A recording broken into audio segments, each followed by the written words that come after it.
speed-up plans for a new fiscal statement. It's another U-turn.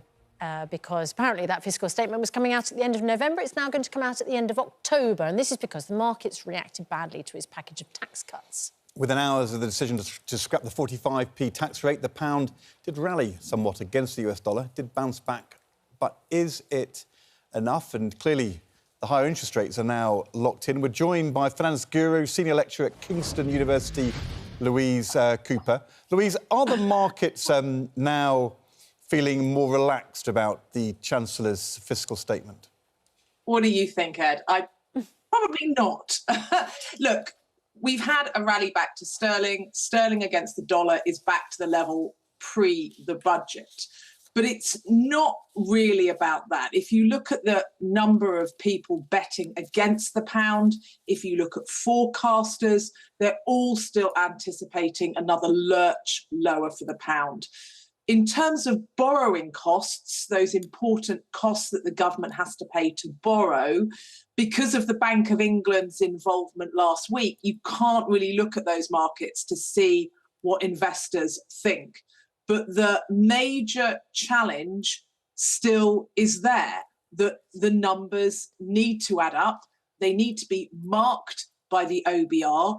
And even that was a fiasco. He stood up to speak, the Chancellor stood up to speak yesterday afternoon, and by the end of the speech, some were saying, the Financial Times was saying, yes, those OBR, that the numbers are going to be released and the OBR, the Office of Budget Responsibility, is going to mark them.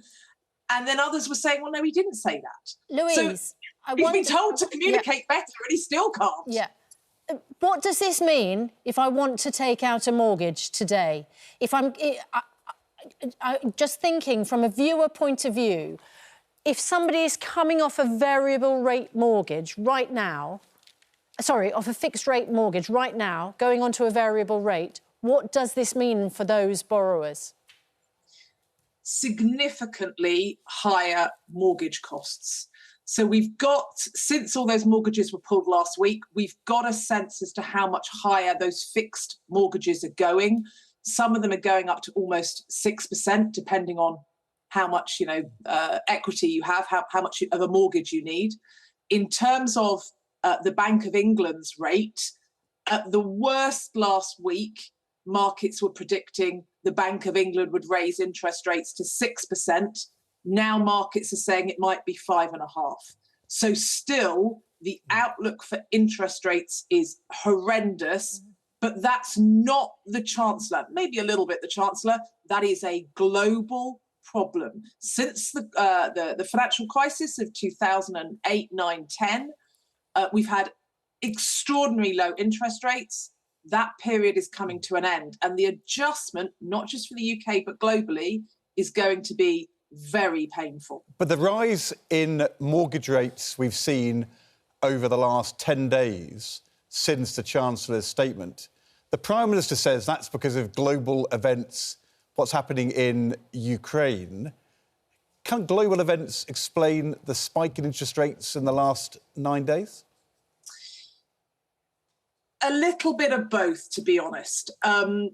Government borrowing costs have soared globally this year, but in the UK, and this is what mortgages are priced off effectively, mortgages are linked to the borrowing costs of governments, and in the UK, it's been worse than the rest of the world, to be fair. So it is true that Putin's invasion of Ukraine has caused an inflationary surge, and it is true that has meant much, much higher interest rates.